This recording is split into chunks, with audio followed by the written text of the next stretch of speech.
Bom, pessoal, então, feliz ano novo, né? Vamos começar. Eu vou pedir para vocês, por favor, quando forem assinar e não tiver a data, coloquem a data, tá? Para eu não me perder depois. E a gente vai continuar na nossa introdução, né? Análise exploratória de dados. Vou ligar esse ar, porque está muito quente, né?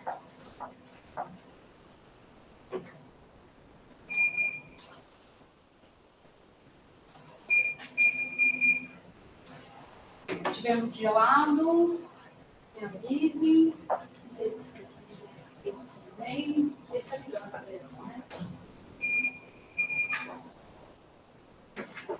Se tiver muito gelado, vocês podem levantar, pegar o controle e mexer, tá? Eu vou ligar um pouquinho mais forte agora. A gente pode diminuir. Bom. Então, lembrando, né, onde a gente está. Vou fazer o desenho de sempre, né, até vocês decorarem. Então, na estatística, nós temos a população e não conseguimos acessar todos os elementos dessa população. E a gente pode pensar como população todos os possíveis resultados, né, de um experimento. Então, alguém vai falar assim, mas e se eu tiver um banco de dados de todos os clientes da empresa? Bom, se você quiser fazer um estudo considerando uma população, basta você fazer uma análise exploratória, tá? Só que aquele conjunto de dados, em geral, vai ser uma amostra também, daquele momento que você observou. Então, pode ser que você não pegue clientes anteriores ou clientes posteriores, você pode considerar aquilo como uma amostra, né? Então, a gente pega uma amostra e aí, com base na amostra, eu quero verificar, quero fazer inferência, né, sobre a população. Então, eu vou trabalhar na amostra com análise exploratória de dados, daí, por meio da teoria de probabilidades, a gente constrói a inferência estatística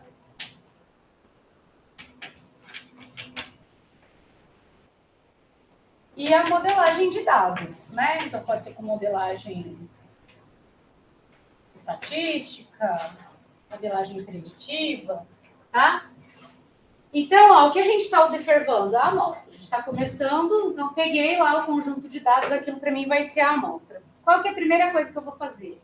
A análise exploratória de dados, a análise descritiva, a visualização de dados, que vai me dar as primeiras informações, né, e evidências fracas sobre padrões que existem nos dados, tá? Então, a análise exploratória de dados, ela nunca conta a história toda e ela não faz, a gente não faz análise confirmatória com ela, análise inferencial, a gente só faz análise exploratória, tá? Mas muitas vezes com análise exploratória a gente já consegue ter dicas, né, do que eu quero confirmar depois com a inferência estatística, tá? Então a gente está ainda nesse pontinho aqui de análise exploratória de dados. Depois a gente vai passar rapidamente por probabilidades, fazer uma revisão, né? E aí a gente vai para a inferência estatística, que é onde eu vou fazer, né, os meus testes de hipóteses, principalmente, né? Para verificar se o resultado da amostra tem significância estatística, né? Então, o que acontece? Estou comparando dois grupos, por exemplo, estou comparando duas drogas, uma em um grupo, uma no outro. Aí a pergunta é, as drogas diminuem os sintomas de uma certa doença? Sei lá, por exemplo, dor de cabeça, né? As pessoas dão nota para dor de cabeça antes e depois de usar o medicamento.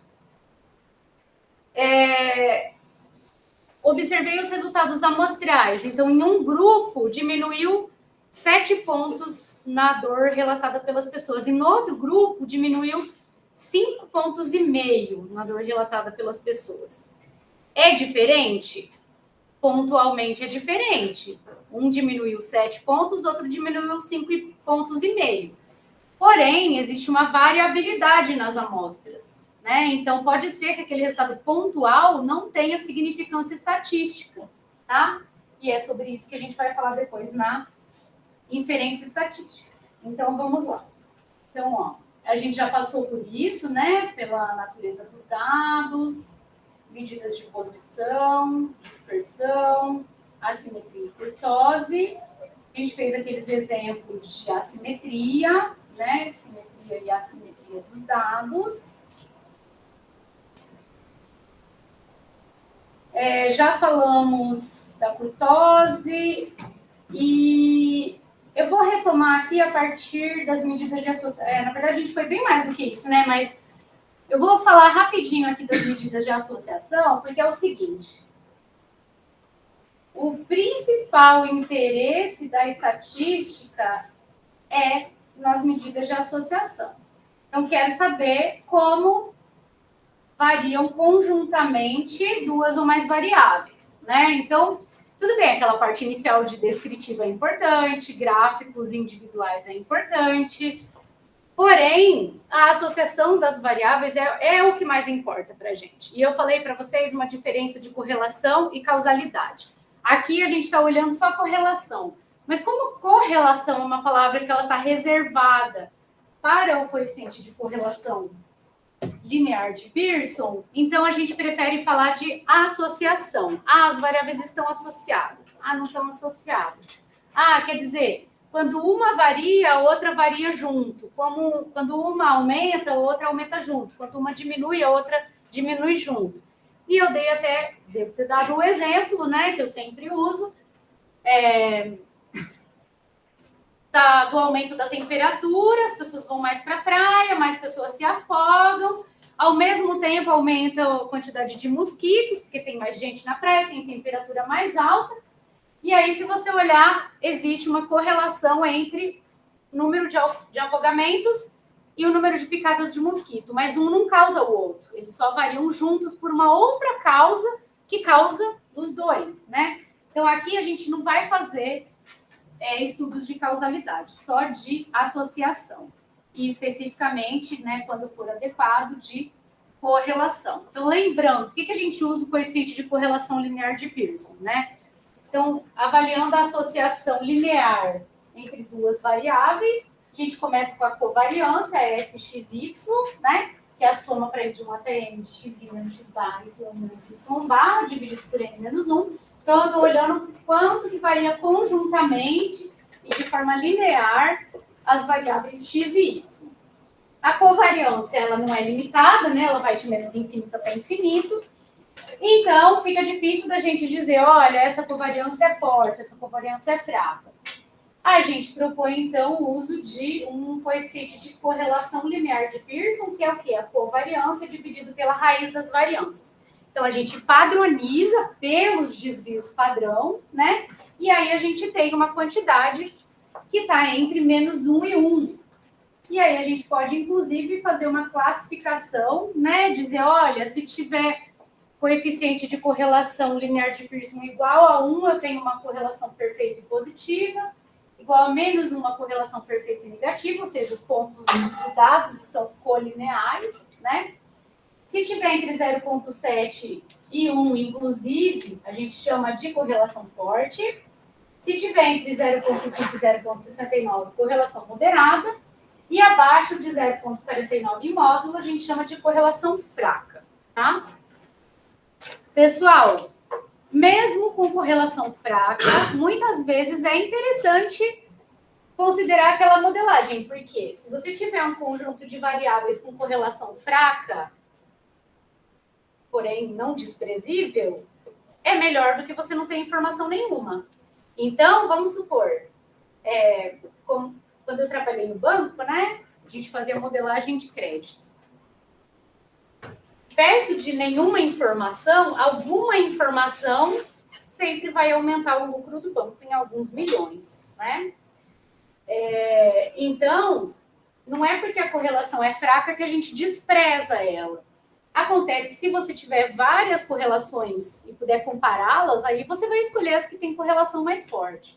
Mas se você não tem nada, alguma coisa é melhor do que nada, tá? Então, é só uma forma de você posicionar a sua correlação ali em uma escala. Eu vou passar a lista de volta, vai passando porque teve gente que chegou depois, então passa de volta, por favor.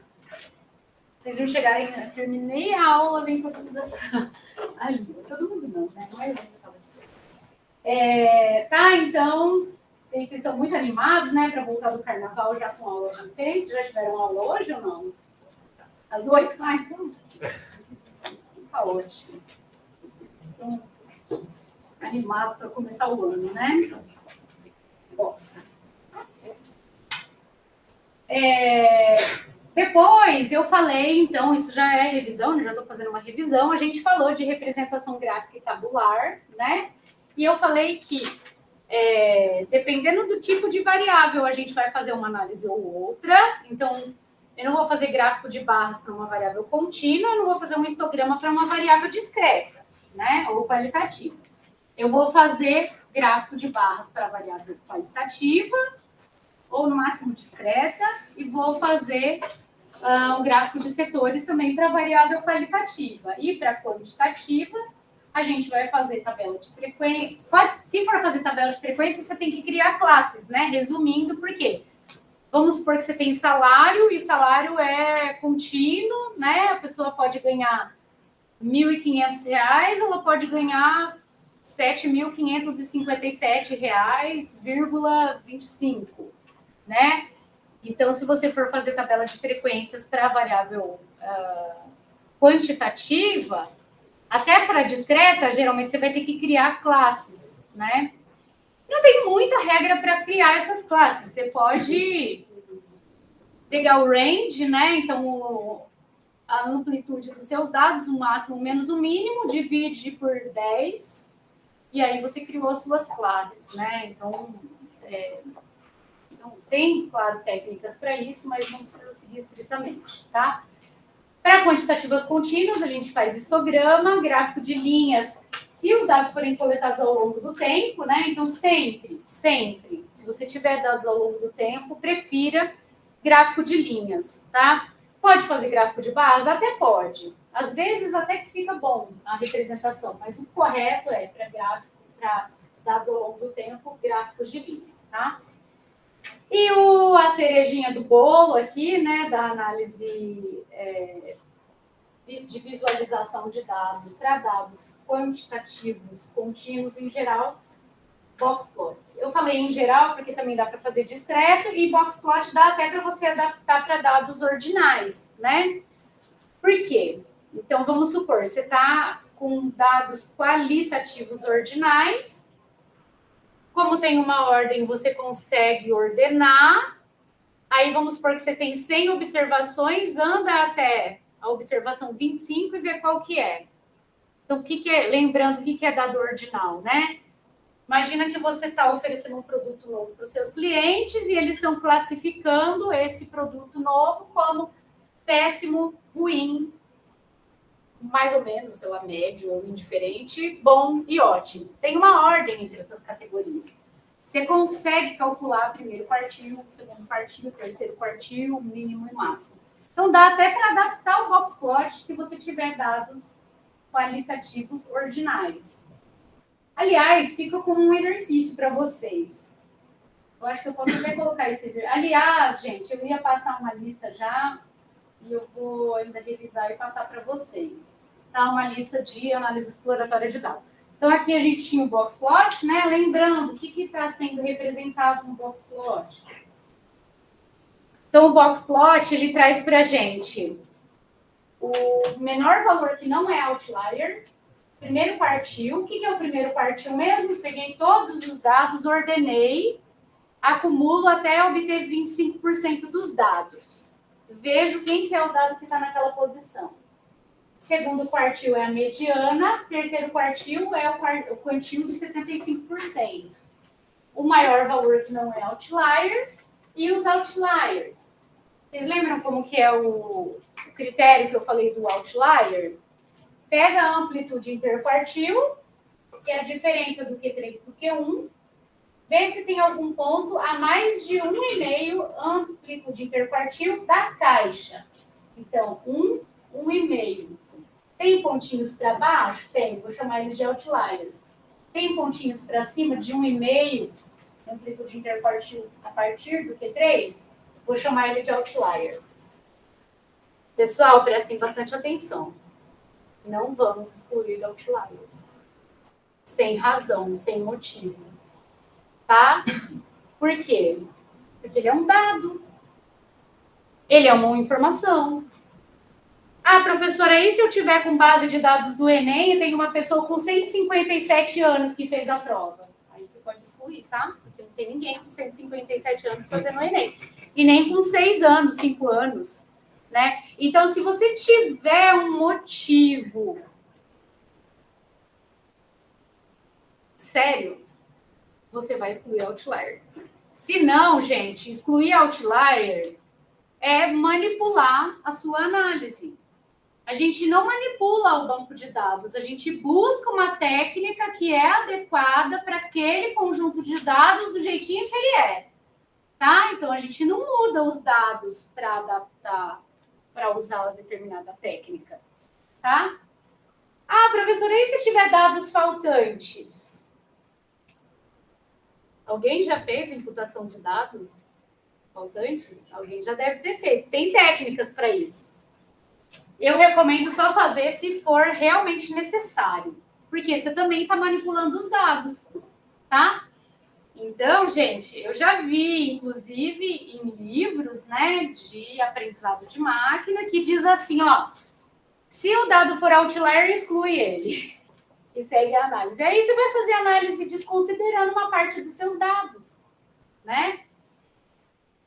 É diferente de você considerar uma coorte, é diferente de você restringir a sua análise só, por exemplo, a pessoas adultas. E aí você vai dizer no início que você está fazendo a sua análise só para pessoas de 18 a 59 anos, por exemplo. É diferente, tá? Então você já fala lá no comecinho, olha, para o efeito desse estudo, foram considerados somente pessoas entre 18 e 59 anos. Porque é interesse do estudo, eu não vou trabalhar com adolescentes e crianças nesse estudo, tá? Mas não vamos excluir outliers sem motivo algum, tá? Agora, vamos supor, você está trabalhando com dados da indústria e teve um dia que teve um temporal e acabou a força e prejudicou a produção. Posso excluir aquele dado? Se aquele dado não representa o padrão que você quer estudar, você pode escrever lá, olha, foram excluídos os dados do dia tal porque houve um temporal e acabou a energia elétrica, tá? Então, uma coisa é você excluir sem nenhum critério, outra coisa é você determinar quais são os dados com que você quer trabalhar, tá? Falei para vocês daquele livro Como Mentir com Estatística. Eu acho que é interessante ler esse livro, porque ele fala basicamente de problemas com amostragem. É importante falar isso para vocês, né? É um aviso que a gente sempre está sujeito a uma amostra mal tirada, né? Então, assim, quando a gente faz estudos de survey, por exemplo, a gente toma cuidado de falar assim, olha, esse resultado foi de quem respondeu o survey, tá? Porque eu não consegui, então a gente fez, por exemplo, né, o questionário FRIP, não sei se vocês chegaram a responder, se vocês chegaram a pegar, era assim, a gente chamou a comunidade inteira para responder, a comunidade universitária. Quem respondeu, a gente teve o resultado tal, tal e tal. Aquilo representa necessariamente o que a população acha? Não. Aquilo é um resultado para quem respondeu a pesquisa. Tá? Então, de quem respondeu, a gente observou tal e tal coisa. Tá? Então, é sempre importante a gente olhar para a amostra, né? Ver se a nossa amostra é representativa, ver se é uma amostra aleatória, como a gente muitas vezes vai supor aqui, né? Quando eu chegar lá em inferência estatística, eu vou falar assim, olha, X1 até Xn é uma amostra aleatória. Partindo disso, a gente faz a análise e supõe que pode ser extrapolado para a população. Agora, se é uma amostra aleatória ou não, gente, a gente não tem acesso em geral, tá? Então, é uma suposição que a gente faz. Ah, então quer dizer que a gente pode pegar tudo e jogar fora? Não, mas é importante a gente falar isso. Os seus resultados estão sujeitos à amostragem que você fez, tá? Então, vamos para a visualização e exploração de dados. Gente, se alguém quiser fazer algum comentário, lembrou de algum problema, pode levantar a mão e falar, tá? Não tem nenhum problema de interromper, tá? Eu falo muito, se vocês deixarem, eu vou ficar falando. A gente falou desse problema aqui, né, que é muito parecido com bancos de dados que eu trabalhei quando estava no banco, né, mas que foram gerados artificialmente. Então, lembrando, né, esse banco de dados tem dados de 10 mil clientes de um banco. Eu tenho o identificador do cliente, o sexo biológico, feminino, masculino, a idade em anos completos, a empresa, o salário, saldo em conta corrente, saldo em poupança, saldo em investimento, devedor do cartão e inadimplente. Notem que não tem a data, né? Isso daqui é um retrato em algum momento da sua base de dados. Inclusive, é muito comum a gente olhar para conjuntos de dados e se perguntar se aquilo é uma fotografia ou um filme, né? Geralmente, dados que são tomados assim de forma transversal, é assim, olha, o mundo está acontecendo, fui lá e tirei uma foto, né? Então, são dados transversais. E o que seria o filme? Seriam dados longitudinais, né? Esses dados longitudinais seria, por exemplo, o acompanhamento dos dados com a data, né? O saldo em conta corrente do cliente no dia 25 de janeiro de 2025 era tanto, no dia 26 de janeiro era outro, 27 de janeiro era outro. Não é esse caso aqui, mas poderia ser também, né? Então já é legal vocês irem refletindo sobre isso, né? A informação sua é ao longo do tempo ou não. Aqui nesse curso, em geral, a gente vai lidar com dados transversais, que é essa fotografia, tá? Se vocês fizerem um curso que se chama Aprendizado Dinâmico, séries temporais e Aprendizado Dinâmico, aí lá é filme, tá? Lá é ao longo do tempo. Modelagem, por exemplo, de séries financeiras e assim por diante, tá? Ou marés, né? Acompanhamento da maré, ou uma determinada ação na bolsa de valores, ou mesmo dados de clientes ao longo do tempo, tá? Então, aqui, ó, a gente fez a leitura. Quem baixou esse notebook e executou? Tá bom, eu vou dar um desconto porque era carnaval. Mas eu gostaria, se eu perguntar na terça-feira, eu gostaria que pelo menos um de vocês tivesse baixado esse notebook e dado uma olhadinha, tá? Então, por favor, façam isso, mexam um pouquinho, explorem, façam outras análises, tá? Então, aqui a gente vê os dados, né? Aí eu tenho dados qualitativos, por exemplo, empresa, sexo, quantitativo discreto, que é a idade, só a idade, né? Que é quantitativo discreto. E contínuos, né? Saldo em conta corrente, poupança, salário, saldo de investimento, devedor do cartão. E inadimplente, embora seja numérico, a gente comentou que ela é qualitativa, né? Porque ela representa uma classificação do cliente em inadimplente, que é aquele... Inadimplente, gente, é o cara que tomou um empréstimo e não pagou, tá? E tem um critério para isso. Para cada produto do banco, tem um critério para determinar se ele está inadimplente ou não. Porque assim, ó, vamos supor, tem um cartão de crédito, não paguei a minha fatura. Não paguei nada, né? Porque se eu pagar o mínimo, eu ainda não estou em atraso. Esqueci de pagar por 3 meses. Aí, o que o banco vai fazer? Vai mandar para cobrança ainda, né? Então, olha, cobra essa pessoa, põe lá no SPC, na Serasa e tal, porque ela não pagou o que ela emprestou do banco. Aí, não foi para cobrança e não resolveu, aí o banco vai e carimba você como inadimplente, tá? E o adimplente é aquele que paga os seus empréstimos em dia, né? Empréstimo pode ser cartão de crédito, pode ser cheque especial, né? Cheque especial é o nome do limite que tem lá na sua conta. financiamento imobiliário, financiamento de veículo, né? Algum produto do banco que você pegou, e aí ele vai ver se você pagou ou não, tá? Então, ó, quando a gente faz aqui o describe... não fiz o describe, fiz mais para baixo, né? Head só vê os 5 primeiros clientes. Aqui a gente fez a classificação. Depois a gente fez tabela de frequências, medidas resumo. Em algum momento eu fiz um describe aqui, né? Então, vamos olhar para esse describe aqui. Sem o cliente, porque cliente é o identificador, né? Não tem uma interpretação. Pergunto para vocês.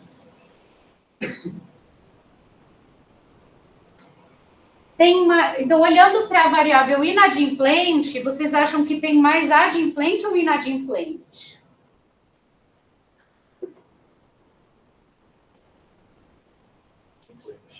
Adimplente, por quê? O STD está 0,43 e o 75% está zero. Isso. O STD, o desvio padrão, não ajuda muito nesse caso, mas a média ajuda. Por quê? Porque lembra que é 0 e 1? Então, se eu somar todo mundo e tirar a média, isso vai me dar exatamente a proporção de inadimplentes. Né? Porque o 1 é inadimplente. E daqui a pouco a gente vai ver, né, que o X barra, que é justamente a média amostral, é um estimador para a proporção de sucessos, no caso inadimplente, na minha amostra. Né? Então, o min é a média. Como é uma média calculada de zeros e uns, então, se eu pegar todo mundo, somar e dividir pelo total de dados, eu tenho justamente a proporção de inadimplentes na amostra, que é 24,6%. Tá? Mas você está certo em relação ao terceiro quartil. Primeiro quartil, então mínimo, 0. Primeiro quartil, 0. Quer dizer, pelo menos 25% de zeros, porque eu ordenei eles, né? Então, eu deixei todos os zeros primeiros e todos os uns depois. Então, 25% já sei que é 0. Segundo quartil, que é a mediana, 0 também. Então, tem pelo menos 50% de zeros na amostra. Opa, terceiro quartil é 0 também. Então, quer dizer, tem 75% pelo menos de adimplentes na minha amostra. Agora, o máximo é 1, né? Quer dizer, tem pelo menos um adimplente. Então, essas duas informações, média e quartis, eu consigo imaginar que eu tenho menos de 25% de inadimplentes na amostra, tá? Quando a gente for fazer modelagem, a gente vai ver que isso é um probleminha. Por quê? Para fazer modelagem com modelos de aprendizado de máquina, o ideal era a gente ter balanceados zeros e uns, tá? Mas tem métodos para fazer modelagem para dados desbalanceados também. Tudo bem? Alguém não entendeu essa questão dos inadimplentes que eu falei? Eu só fiz com inadimplente, por quê? Porque ela é binária. Ela é mais fácil de fazer essa análise, né? Porque aí a gente consegue, com a média e os quartis, a gente consegue descrever bem os dados. Tá? Então, ó, se eu tenho 10 mil pessoas, eu tenho 2.461 inadimplentes, tá? E o restante adimplentes. Bom, aí a gente fez gráfico de setores, né? Então, para fazer o gráfico de setores, primeiro eu tenho que fazer uma tabela de frequências, tá? Então, aqui em cima, ó, eu tinha feito com crosstab, pandas crosstab, dados de sexo, com count sendo a frequência, né? Então, na minha base de dados, eu tenho aproximadamente 58% de homens e 42% de mulheres, né? E aí, eu representei isso aqui. A hora que eu abri esse notebook, eu já executei tudo, tá? Porque, às vezes, tem alguma coisa que demora um pouco mais. Então, aqui lembrando, né? Aqui em cima eu fiz. Em algum momento eu fiz antes de. Engraçado, né? Porque aqui a última tá. É a tab 1. A tab eu tinha feito lá para cima com um tipo de empresa que a pessoa trabalha. Aqui, ó. Com cross-tab de dados de empresa. E é isso que está sendo graficado lá no gráfico de setores. Tá? Então, gráfico de setores para variável qualitativa, dá a ideia de proporção, né? Qual que é o dado mais frequente aqui, que é empresa privada, né? É a moda dessa variável, tá? Depois de sexo, depois gráfico de barras, né? Que é um gráfico da frequência dessa variável, sexo, né? Então, esse gráfico ele mostra graficamente a proporção aqui de pessoas de cada sexo. Depois o box plot, né? Então eu observei que o box plot a gente consegue observar a posição com os quartis, a dispersão com o tamanho da caixa, a presença de outliers e a assimetria, né? Olhando se o segundo quartil está mais perto do primeiro ou mais perto do terceiro. Então, para esses dados de salário, por exemplo, esse seria um box plot para todos os salários, né? Sem dividir por grupos. Mas depois a gente vai ver, né, que olhando por grupos, os salários, os box plots ficam diferentes. Mas a gente fez um histograma, né? Então, isso eu estou passando mais rapidinho, porque a gente já falou na aula passada. Essa é uma densidade alisada. A densidade alisada, gente, ela é construída com técnicas de suavização, tá? Então, entrem no Displot, vejam no Help qual que é o default que ele usa para essa suavização. Então, pode usar Spline, pode usar Lowers, tem técnicas, inclusive deve dar para mudar, né, a técnica que ele usa para fazer essa densidade alisada. Então,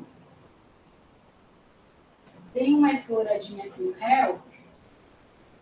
Não sei se eu vou achar agora. A gente pode explorar depois. Mas qual que é a ideia, né? Então, a ideia é descrever os dados, né? Então, a gente vai olhar qual que é o formato desses dados. Aqui, especificamente, por que ele fica multimodal, né?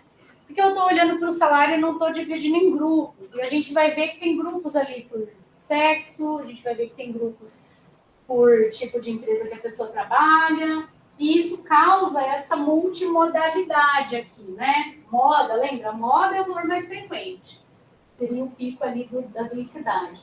Mas quando eu tenho várias modas, né, que seriam equivalentes a máximos locais, isso geralmente se deve à presença de grupos. Então, se os dados de vocês estiverem nesse padrão, pode buscar que deve ter grupos definindo de forma mais clara a distribuição dos dados, tá? A gente viu como fazer tabela dupla, né? Tabela dupla com várias variáveis. Então, aqui, por exemplo, né? Eu tenho inadimplente, que é uma variável qualitativa, sexo, que é qualitativa, e empresa, que é qualitativa. Então, eu tenho 3 qualitativas, eu posso representar numa tabela de dupla entrada, né? Aqui eu posso observar num gráfico, né? Um gráfico de barras também, quando eu tenho qualitativa, barras empilhadas, né? Então, para cada problema, você vai escolher qual que você vai deixar em um eixo e no outro, né? Eu falei do mosaico? Não lembro se eu falei do mosaico. Então, o mosaico, ele é um gráfico também para variáveis qualitativas. Gente, a última vez que eu olhei, em Python não tinha muita opção de mexer na cara desse mosaico, mas em R, por exemplo, tem. E ele, inclusive, já faz teste de hipóteses para você. Qual que é a ideia do mosaico? Então, ele é parecido com um gráfico de barras, só que a largura das barras também vai me dizer a frequência dessa variável que está aqui nesse eixo. Então, essa barra é mais larga porque tem mais homem no conjunto de dados. E essa é mais estreita porque eu tenho menos mulheres. Dentro de homem, qual que é a distribuição do tipo de empresa? Então, a maioria trabalha em empresa privada, depois pública e depois autônomo. E das mulheres, também a maior parte empresa privada, depois pública e depois autônomo, mas a distribuição é diferente, né? Então, isso, daqui a pouco, a gente vai ver se existe associação entre tipo de empresa e sexo no meu conjunto de dados. Ou se não, ou se a proporção de tipo de empresa é a mesma, fixando os sexos aqui. Aqui dá para ver que não deve ser, né? Não deve ser a mesma proporção na população, olhando para a amostra. Por quê? Porque se eu pegar a tipo de empresa privada para homem, isso supera autônomo e privado das mulheres, tá? Então, provavelmente existe sim uma associação, porque as mulheres devem ter um padrão diferente de trabalho dos homens nesse banco de dados, tá?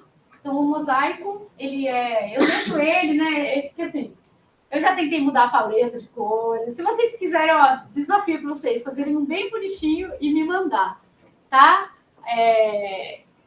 Não precisa ser com aquele pacote ali, tá? Do Stats Models. Pode ser outro. Se vocês acharem outro, me mandem que eu vou ficar muito feliz. Porque no R, aí eu vou puxar a sardinha pro R só um pouquinho.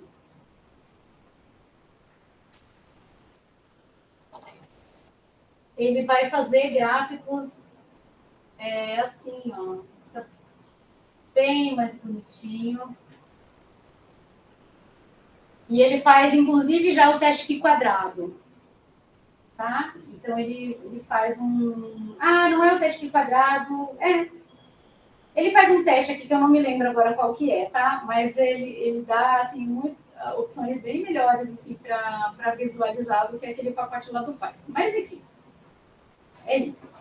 Então, se vocês precisarem usar o mosaico, considerem usar no R, tá? Porque ele vai ficar com uma apresentação muito mais bonitinha. Agora, é claro, né? Sempre tem a opção de programar na mão, né? Fazer ali os quadradinhos, esse retangulinho, e criar sua própria função que faz o mosaico, tá? Bom, lembrando que a gente está aqui em associação de variáveis qualitativas, né? Então, eu tenho duas qualitativas, sexo e empresa. Como que eu represento essa associação? Com barras e mosaico. Para a associação de variáveis qualitativas, os setores não ajudam muito, tá? Mas é possível também. Agora, e se eu tiver uma quant e uma quali? Aí é boxplot, tá? Boxplot é a melhor opção. Então, falei para vocês na aula passada que o boxplot ele dá até indícios para a gente do que a gente vai encontrar depois inferencialmente, tá? Então, veja, ó, aqui eu fiz o salário por sexo, né? Falei para vocês que eu criei artificialmente esse conjunto de dados, então eu tentei colocar lá mais próximo da realidade, mas a próxima vez eu vou inverter ali mulheres e homens. Nesse conjunto de dados criados artificialmente, 50% dos dados centrais de salários dos homens superam 50% dos dados centrais das mulheres. Ou seja, aqui está o primeiro quartil do salário dos homens. Ele está acima do terceiro quartil do salário das mulheres.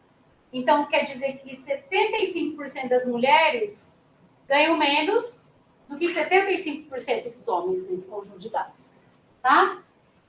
Quando você não tem intersecção das caixinhas, gente, então a caixa é uma representação dos dados que estão no meio, né? Porque a gente pegou, ordenou todo mundo e pegou os 50% de dados que estão no meio. E é 50% assim, gente. Eu peguei, sei lá, tinha 100 observações, eu peguei a observação 25 e a 75, e todo mundo que está ali no meio, né? Delas ordenadas.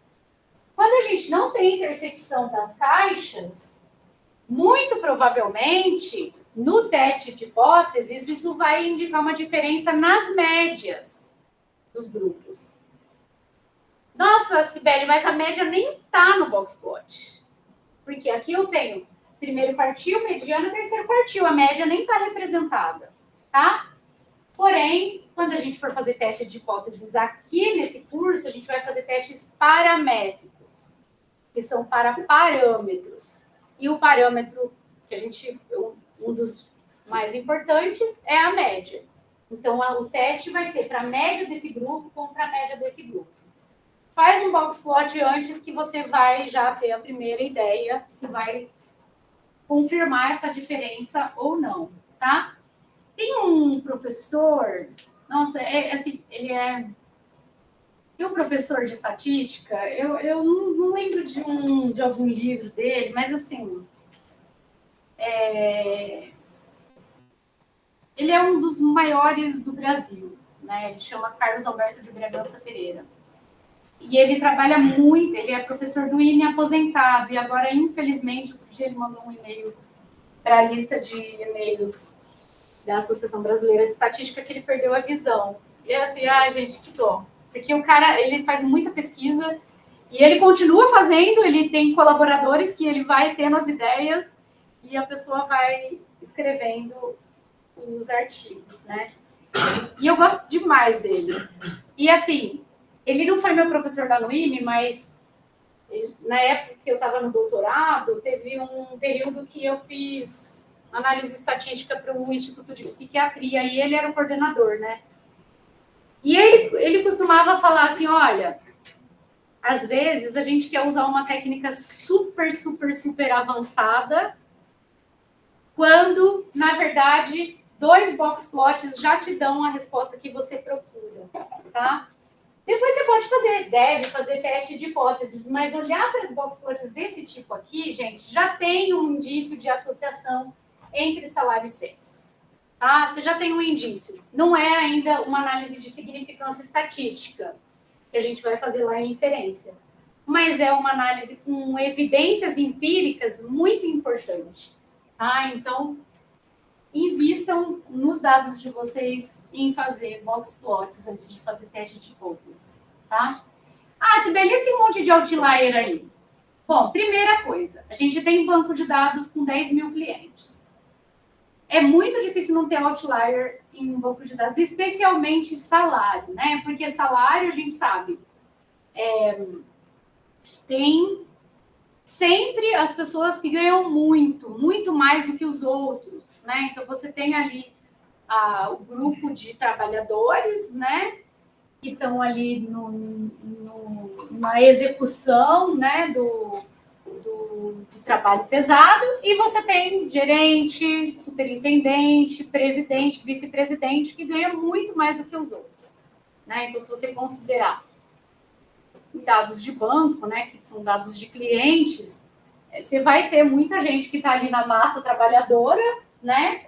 E tem vocês no futuro, né, que vão estar aqui ganhando muito mais, no futuro muito próximo, né, ganhando muito mais do que a maioria das pessoas. Eu sou muito otimista que vocês realmente vão estar ali nos outliers, porque eu vejo os meus ex-alunos se dando muito bem, tá? Então, vamos lá. Aqui, ó, eu já estou olhando para a associação entre quantas variáveis? 3, né? Então, salário que é quantitativo, empresa que é qualitativa e sexo que é qualitativo. Então, a gente já vê, por exemplo, onde está o maior outlier desse conjunto de dados? Quem é a pessoa? Descrevam para mim o que faz e qual o sexo da pessoa que ganha mais nesse conjunto de dados. Uma mulher que trabalha em uma empresa privada. Muito bem. Né? Por quê? Porque a gente está olhando aqui para esse maior outlier. Depois vem esses homens que trabalham em empresas públicas, tá? E a gente vê também, né, que agora, ó, granularizando mais a nossa análise, a gente vê que existe diferença aqui, ó, entre homens que trabalham em empresa privada e autônomos. Entre autônomos e público não deve existir diferença, a confirmar com teste de hipóteses, mas não deve existir diferença, porque eu tenho intersecção das caixas, tá? Só a análise das caixas. Oi. Autônomo é hipótese. Autônomo? O que é autônomo? Pode ser médico, dentista, não é PJ. Olha, eu não sei se PJ se classifica como autônomo, acho que sim. Acredito que sim. Mas isso é exatamente. Isso tem uma vendinha assim na boca. Legalizar.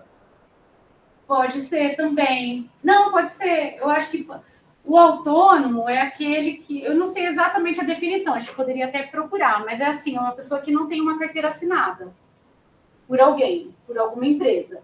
Então, por exemplo, eu tenho a minha carteira assinada pela USP. Quando eu trabalhei no banco, eu tinha carteira assinada pelo banco. Se hoje eu fosse trabalhar por um banco como PJ, o banco não vai assinar minha carteira de trabalho. Vai ser um contrato como pessoa jurídica. Então, nesse caso, é autônomo também. Médico também é autônomo.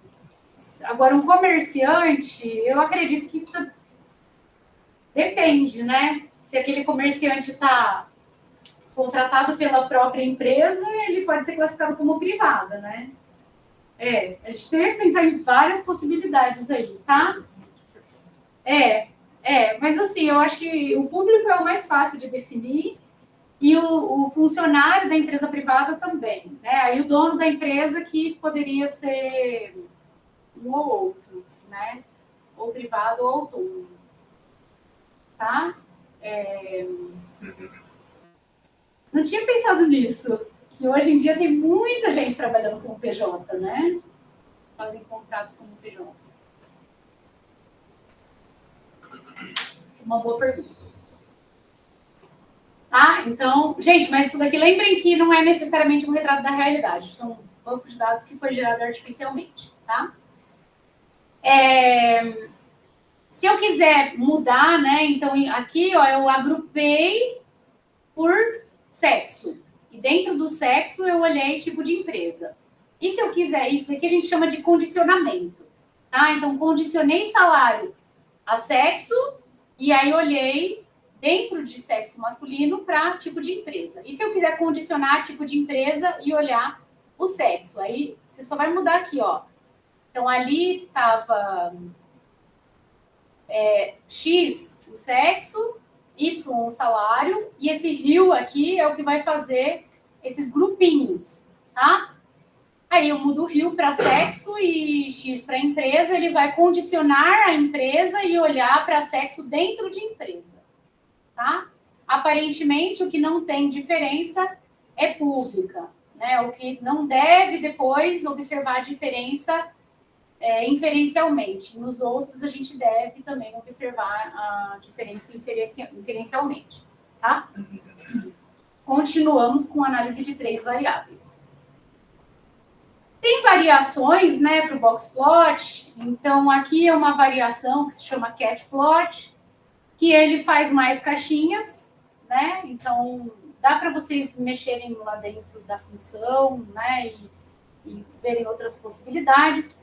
Tem um gráfico de violino, que é também no Catplot Violin, tá? Que ele vai plotar as densidades aqui, tá? As densidades dos dados. Dá para fazer por grupos também, e dá para fazer de um lado uma classe e de outro lado outra classe também. Aqui você também vê que a distribuição é diferente, tá? Dá para mudar a paleta, aqui só mudei a paleta, então tem uma coisa que tem alguém aqui, bom, não precisa falar agora, pode falar depois, mas tem alguém daltônico aqui?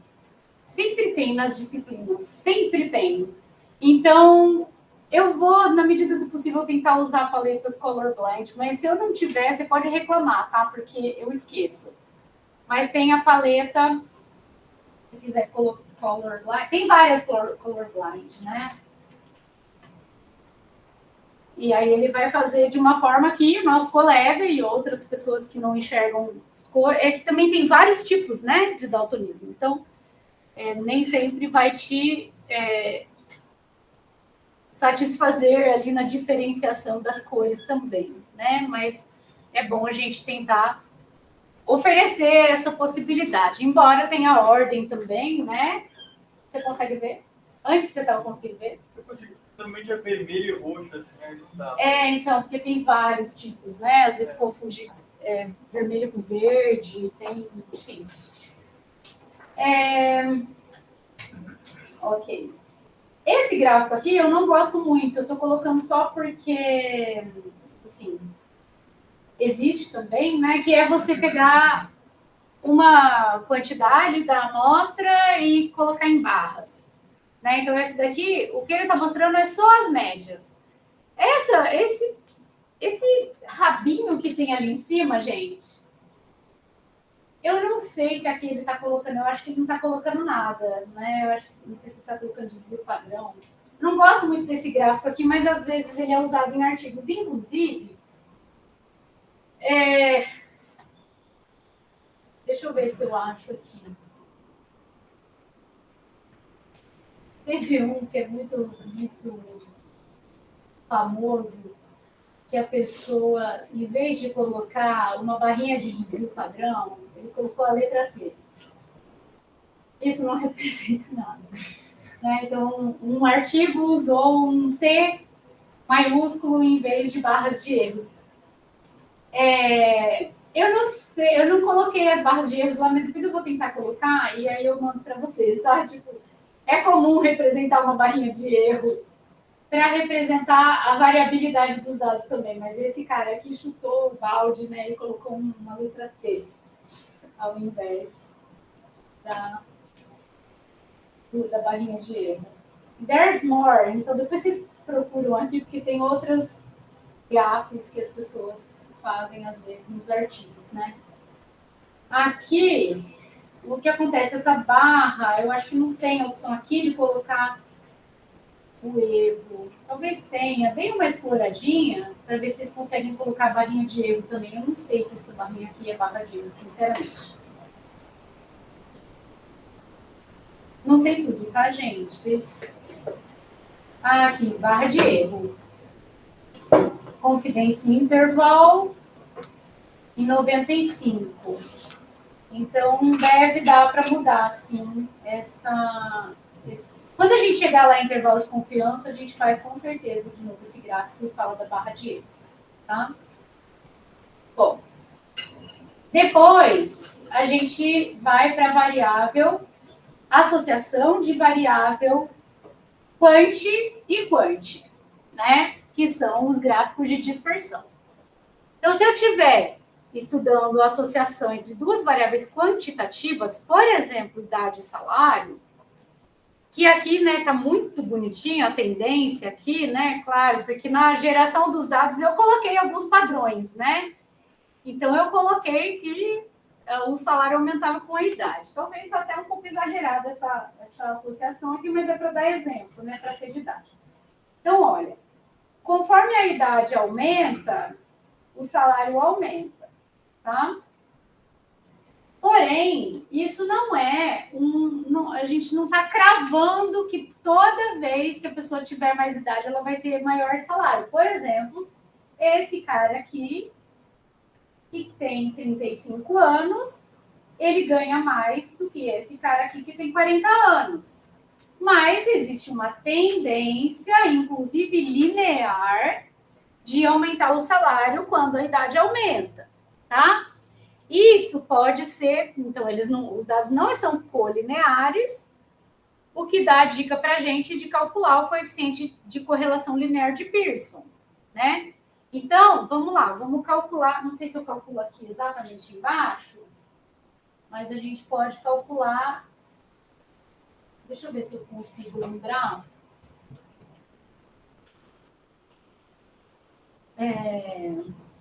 Dados.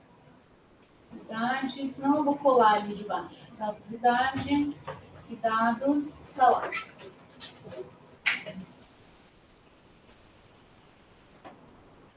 Eu coloquei salário, assim, sempre isso. Isso.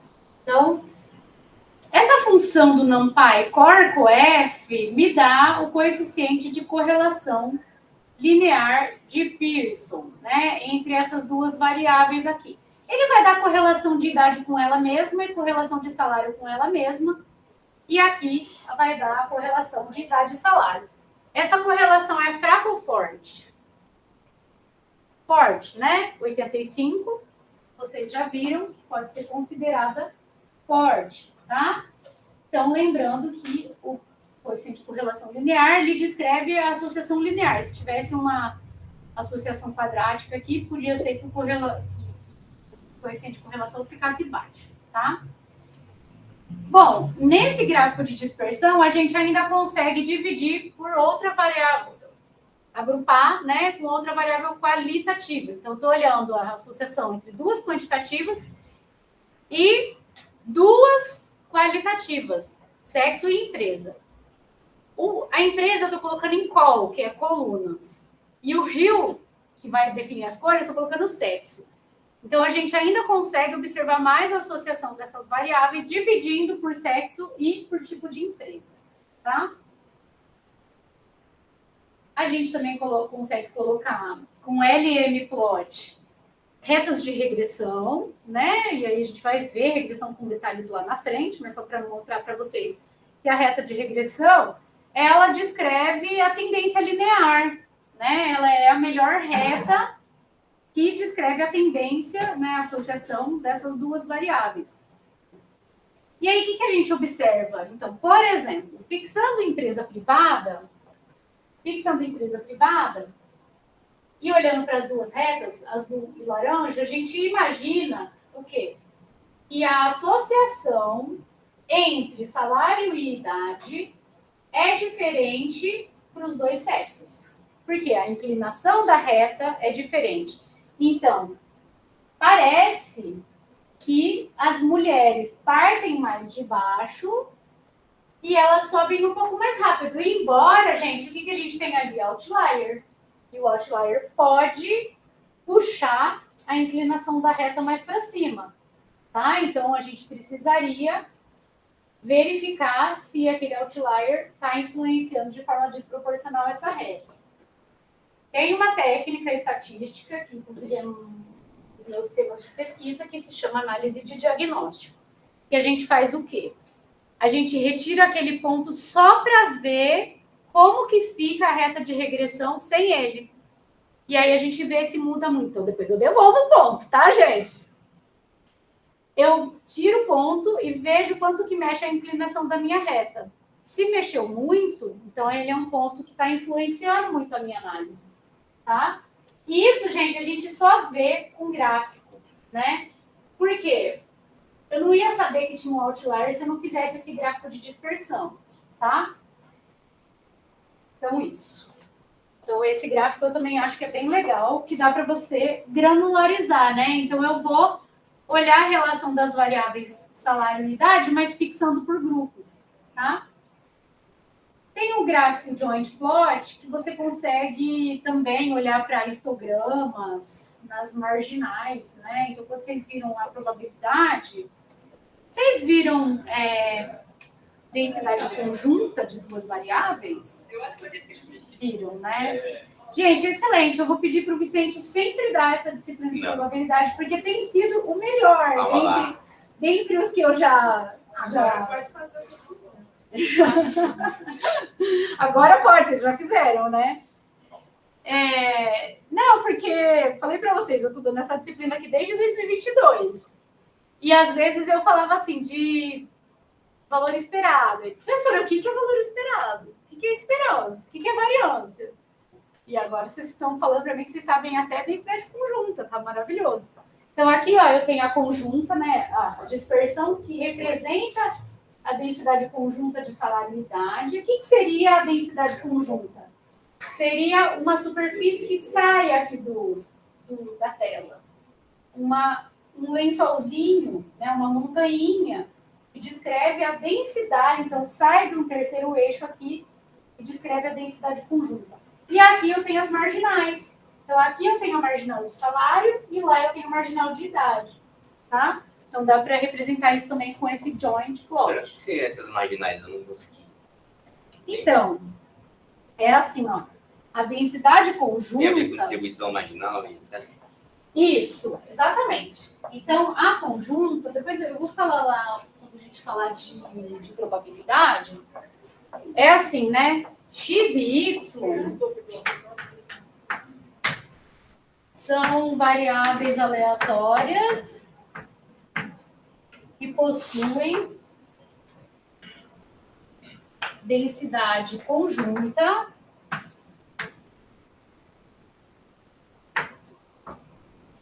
dada por f de x e y. Então, tem uma função que descreve conjuntamente a variação de x e y, tá? Só que cada uma é uma variável aleatória que tem também a sua densidade, que a gente chama de densidade marginal, tá? A densidade Isso aqui é só uma revisão, tá? Mas é só para posicionar vocês aí. A densidade marginal de X é obtida fazendo. Então, F de X, né, ela tem a sua própria densidade também. Como que ela é obtida a partir da conjunta? Eu vou integrar a conjunta em Y, de menos infinito até infinito. E ela vai ser, por si só, também uma densidade de probabilidade. Então, ela integra 1 de menos infinito a infinito, dx, tá? Então, é assim. Falei para vocês que eu tenho um canal de aulas, né? Se vocês escreverem normal multivariado no Google, vai aparecer a minha aula aqui de normal multivariado, como eu sou famosa. Vocês podem dar uma olhada nessa aula. E aqui você tem, por exemplo, a normal multivariada, bivariada, né? O que é a normal bivariada? Essa montanha aí. Então, em um eixo eu tenho o x, em outro eixo eu tenho o y, e a densidade dela no terceiro eixo é uma montanha, com uma carinha específica, tal que as marginais são normais. Tá? Essa é uma característica da normal multivariada, que as marginais, então, se eu partir da normal bivariada e bater tudo isso para um eixo, né? Então, integrar no eixo x, o y vai ter distribuição normal e vice-versa. Tá? Então, a marginal é essa marginal que fica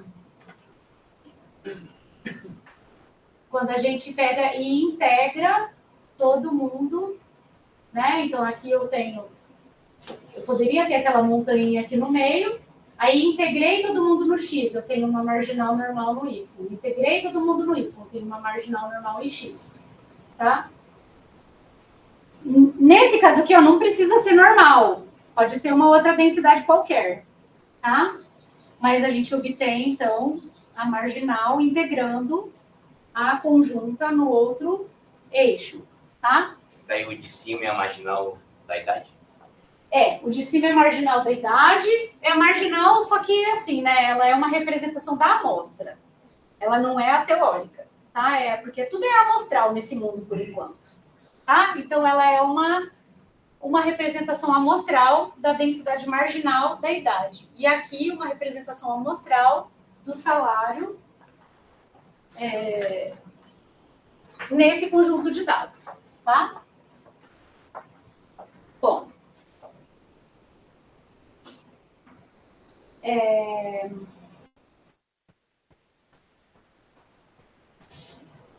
Tentem encontrar uma relação. Quando a gente fez a densidade do salário, vocês lembram que tinha multimodalidade? É que aqui ele está... Deixa eu trocar as duas aqui, que eu acho que vai ficar mais fácil de relembrar. Opa. Vou trocar a ordem das duas. Lembra que ele tinha essa cara aqui, a densidade alisada do salário? Eu até falei, olha, tem multimodalidade aqui. Tá? Era a marginal do salário. Aqui a gente está olhando para a conjunta e as marginais empíricas, né, que são baseadas na amostra de salário e de idade. Tá? Tem outras representações para colocar ali no meio. Aqui, por exemplo, essa representação hexagonal, acho.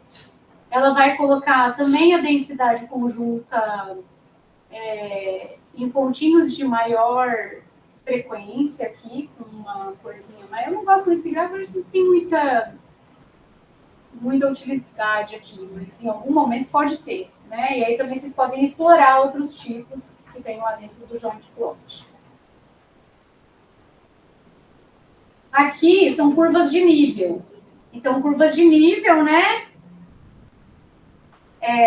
Não sei se vocês já viram, agora eu não lembro onde foi, assim, não sei se foi num museu, em algum museu da ciência, alguma coisa assim, que você tem uma mesa e você tem uma iluminação para topografia de uma região, por exemplo, e vai aparecendo curvas de nível, né? Então, você pode ir interagindo lá com aquela representação gráfica.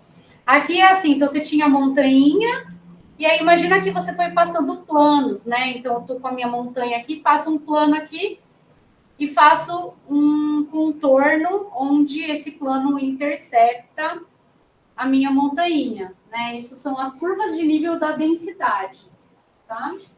É uma representação em 2D de um gráfico que seria em 3 dimensões, né? E aqui também as marginais, já com densidade alisada. Aqui a gente já calculou, né, o coeficiente de correlação de Pearson com o core coef do NumPy.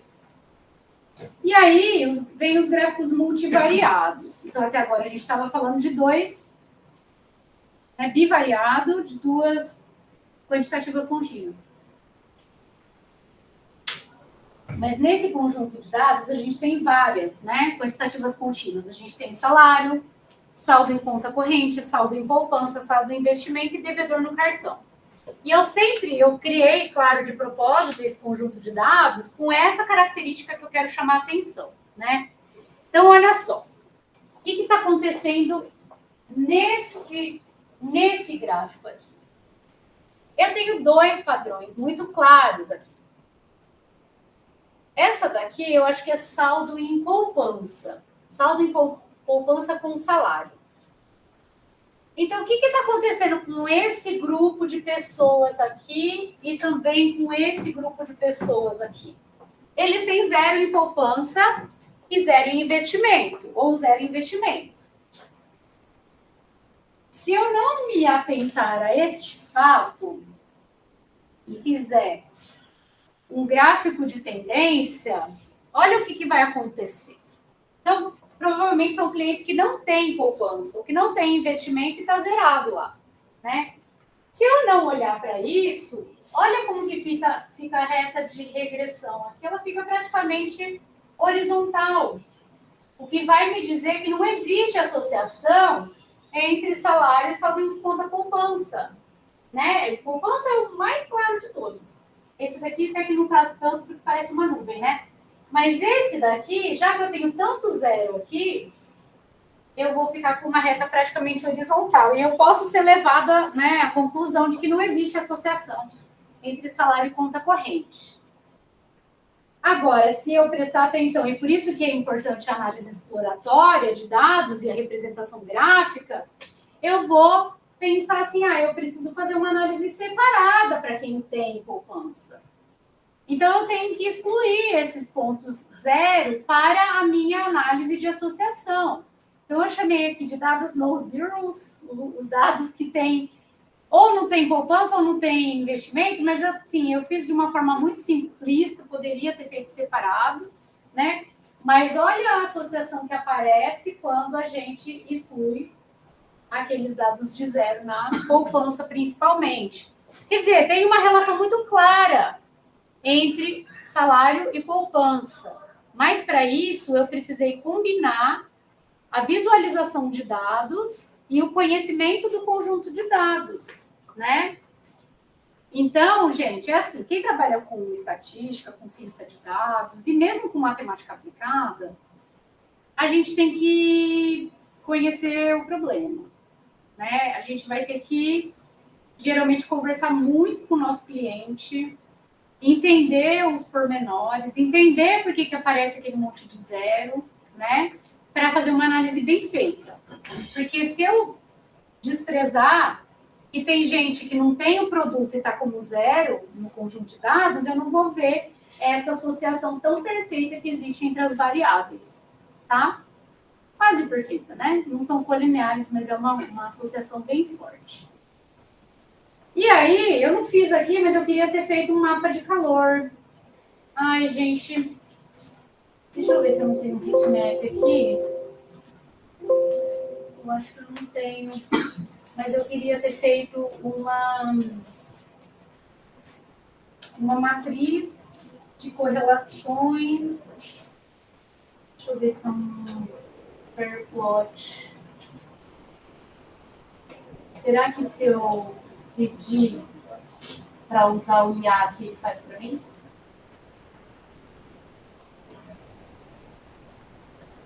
É que ele vai gerar automaticamente, é isso? É um hitmap. Nunca usei, gente.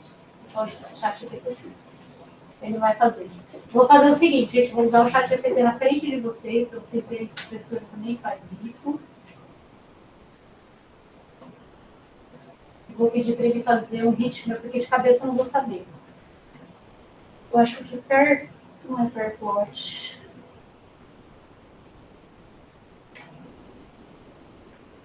Então, como que a gente vai fazer? Vai fazer...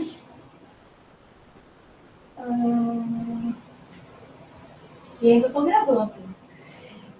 Faça um mapa de calor da matriz de correlações das seguintes variáveis neste conjunto de dados. Assim que vocês fazem? Eu faço assim.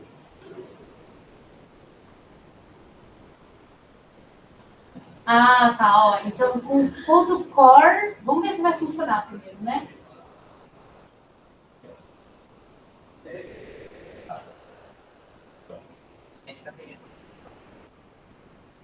Opa!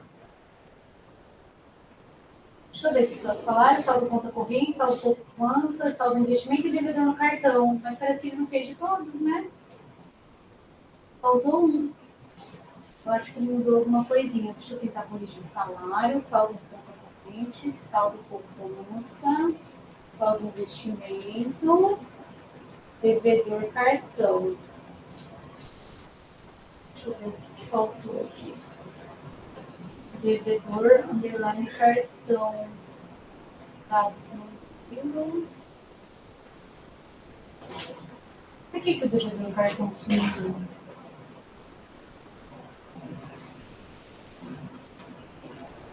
Deixa eu colocar o nome dele do jeito que tá. Eu não tô vendo nenhum erro, não. Salários.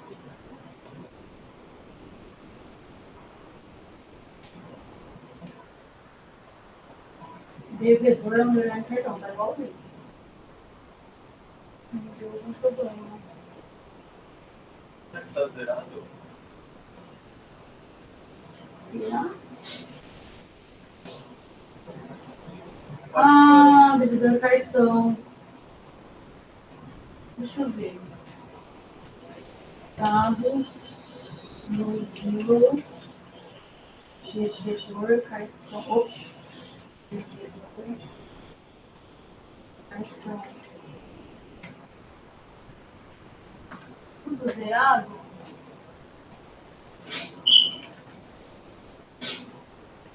Devedor cartão. Veio quando eu chamei de dados, né? Eu chamei de dados, veio com algum... que no banco de dados inicial não era tudo zero, eu acho. Mas ele está zerado. Depois eu resolvo isso, mas... Vamos ver. Cartão... Máximo, zero. E o dados original? Bom, no momento que eu fixei isso daqui, gente, deve ter zerado todo o devedor do cartão também. E aí ele não aparece. Então, provavelmente está relacionado com isso, tá? Quando eu tirei quem era 0 em um, 0 no outro, aconteceu de ninguém ser devedor no cartão. Mas, enfim, fez a matriz de correlação aqui. Como que a gente interpreta? Né? Então, isso daqui, gente, é só uma representação gráfica para uma matriz de correlações, né? Então, com isso daqui, ó, então, em correlação, a gente tem a matriz de correlações, tá? Zerou tudo. Isso deu problema. Depois eu posso olhar. É que eu não quero voltar para os dados completos, porque estava com aquele problema dos zeros na poupança e no investimento, tá? Então, na diagonal principal, eu tenho as correlações entre... a variável para a mesma que é 1. E fora da diagonal principal, eu tenho as correlações, né? E aqui eu tenho um heatmap, que é uma representação só, pode ter outras, tá? Das correlações nesse conjunto de dados. Então, por exemplo, saldo, poupança e salário, lembra que tinha uma relação muito clara lá no gráfico de dispersão? Claro, a correlação é 0,99, tá? Que é forte. Depois, eu vou ter 0,52, que é em saldo, conta corrente e salário. E saldo em conta corrente e saldo poupança, que é 0,51, que é uma correlação moderada. E depois eu tenho correlações fracas, né, entre outras variáveis aí, tá? Bom, com isso, gente, a gente teve um panorama, né, das principais técnicas para fazer análise descritiva e exploratória. Tem uma que eu sempre recomendo também, que é a análise de agrupamentos, né, que eu deixo, em geral, para vocês olharem que isso vai ser abordado em outras disciplinas, né, em análise multivariada, por exemplo. Então, deixei ali agrupamento de dados, que também ajudam na visualização dos dados, né? E como exercício, possíveis associações entre essas variáveis e a variável inadimplente, que é a de maior interesse, né? Porque eu quero saber se existe um padrão de inadimplência maior para mulheres ou homens, maior para autônomo ou para quem trabalha em empresa privada. E aí tem aqui análises sugeridas para vocês, tá? Para terminar, esse assunto aqui, um histograma, né, com grupos que eu não tinha falado também, que também é feito com o Rio, tá? Que também é uma representação interessante. Olha os zeros aparecendo ali, né? Os zeros de devedor de cartão. Então, porque o devedor no cartão é assim, quando a pessoa não deve, vai ter zero. Então, esses dados a gente chama de inflacionados de zeros. Se eu repetisse isso para saldo poupança, também ia aparecer inflacionado de zero. Tá? Então, aqui, ó, saldo poupança. Não sei se tem sentido, se não tem.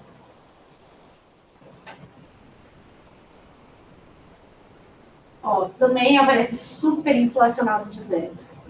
Gente, se vocês tiverem esse padrão nos dados de vocês, o ideal é vocês fazerem separado. Tá? Então, separa esse grupo desse. E faz análise separada dos clientes.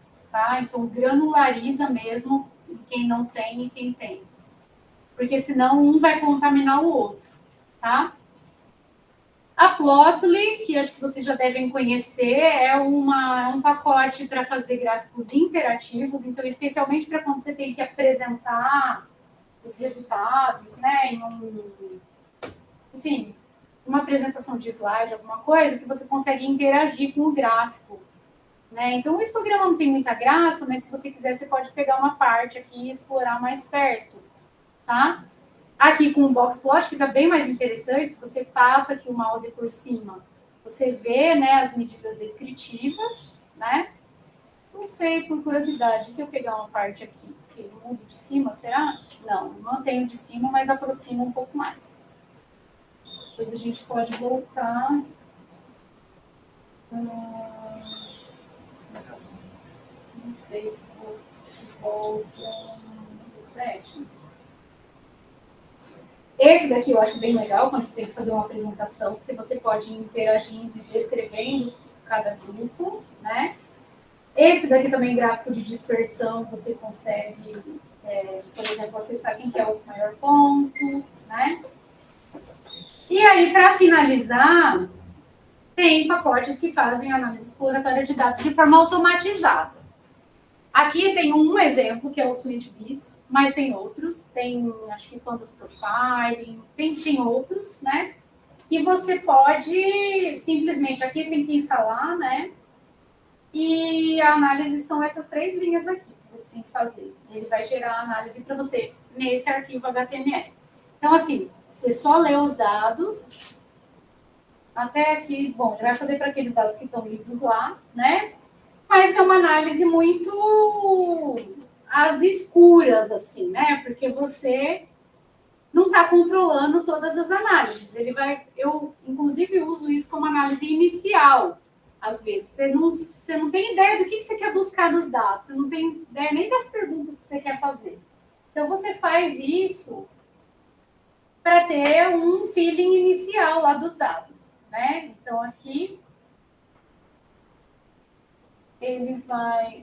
eu queria abrir um... Deixa eu baixar ele. Download. E abrir. E aí ele vai fazer para você, assim, uma análise bem simples, né? Então, ele faz uma análise descritiva, ele faz aqui alguns gráficos para você, ele faz uma análise de associações. Então, assim, olha, estou com muita pressa, não tenho tempo de ficar explorando com muito detalhe, pode fazer essa análise automatizada. Vou perder muita coisa? Vai.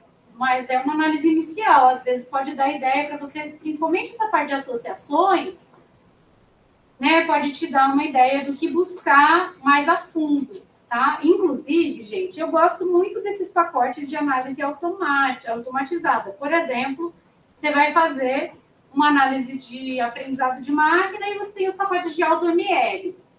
É proibido usar? Não, muito pelo contrário. Muitas vezes eu começo por eles e aí eu faço assim, olha...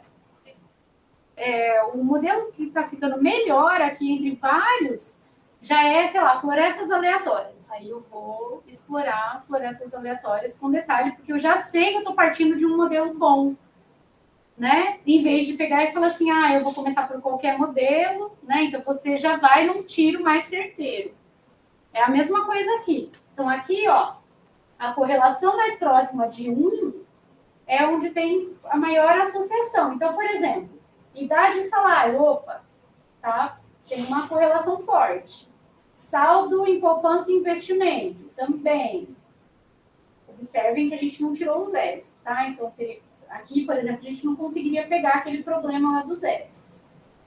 Salário e sexo, parece que tem também uma associação, tá? E aí você pode, enfim, né? Você pode desprezar alguns grupinhos aqui que você sabe que não estão fortemente correlacionados, tá? Então, assim, não é proibido fazer análise com pacotes automatizados, não é proibido usar ChatGPT, na prova sim, mas aqui não, na vida real não, né? E aí, enfim, a gente tem que ir construindo. Então, a análise exploratória. Então, hoje, gente, a gente vai fechar a análise exploratória de dados com isso, né? Foi, assim, a gente não explorou tudo que podia explorar. Tem mais coisas, tem muito mais coisas para fazer, né? Tem um gráfico bem legal quando você tem grupos dentro de um grupo maior, que se chama Tree Map. Que é assim, geralmente é usado quando você tem grupinhos dentro de outro grupo, né? Então, essa é uma visualização que a gente não viu também. Ela é diferente do mosaico, tá? Ela é usada bastante quando você tem, por exemplo, sei lá, países dentro de continentes, ou cidades dentro de países, dentro de continentes, ou então você tem setores de uma empresa, e dentro dos setores você tem subgrupos, tá? Então, esse daqui é o Tree Map. Tem outras que são visualizações multivariadas, que não é radar mesmo, mas é gráfico de radar. Não. Stairs. Em português é gráfico de radar.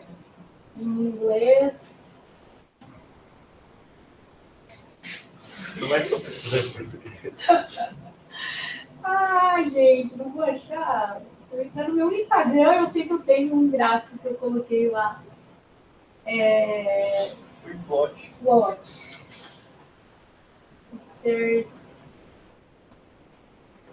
Radar Plot. Vamos lá. Esse aqui, gente, ele é um gráfico multivariado. Para você usar, quando você tem várias características. Vocês devem ter visto isso em jogos de futebol. Por quê? Cada jogador tem as suas características, por exemplo, defesa, ataque, sei lá, força, enfim, gols, né? Tipo, cada um tem características diferentes. Aqui, eu acho que é bem legal essa representação, que ela está sendo usada para temas de provas, por exemplo. Né? Você poderia pensar assim, eu posso fazer um gráfico de radar, chama gráfico de radar ou gráfico de estrelas.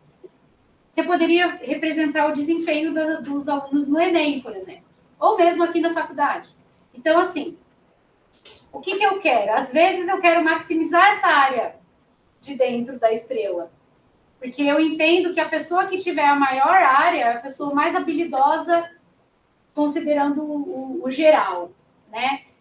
Aí, eu acho que é no FIFA, um aluno uma vez me mandou, que tem lá, né? Então, você tem, sei lá, o Messi. Aí você tem as características dele. Tem um que chama Ronaldo. Aí você tem as características dele. Então,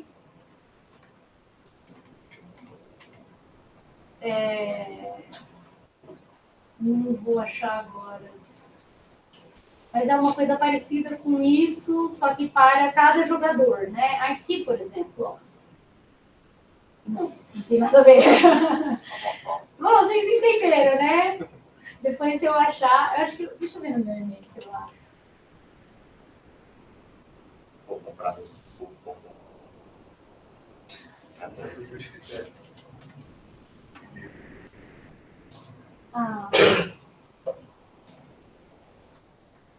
Não era FIFA. Devia ser outro jogo. Mas, enfim, agora eu não lembro do aluno que me mandou. Como? Como escreve isso? BRS.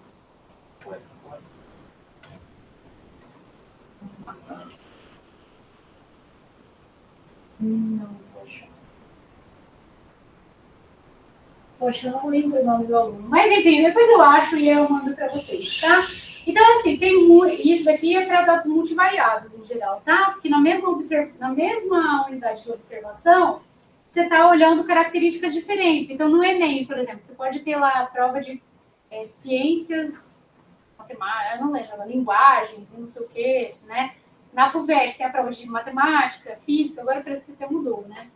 Matemática, física, química, história. Então, para cada indivíduo da sua amostra, você poderia fazer um gráfico desse.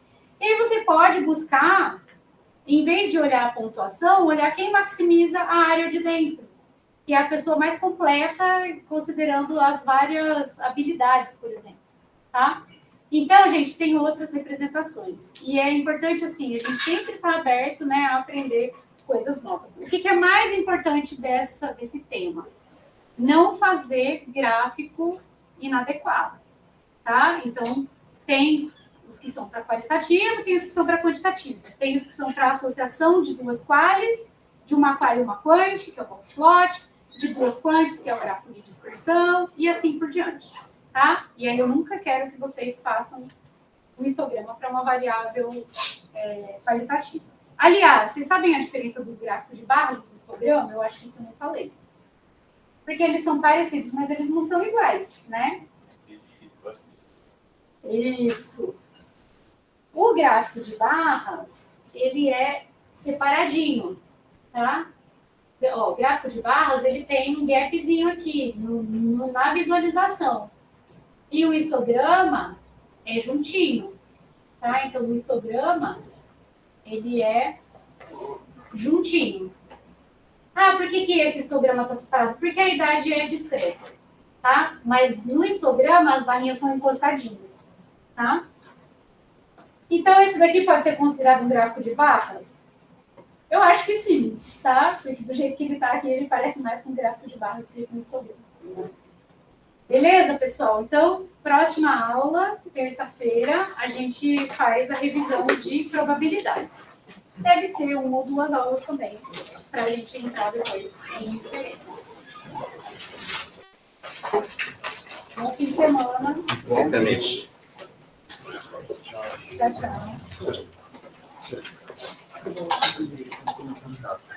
Sim.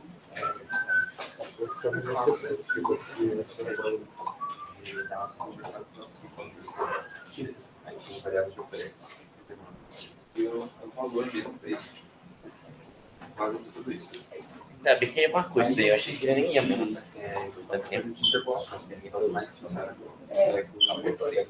Baixo. faz uma média ou outra medida. Mas, por exemplo, Tá. De uma forma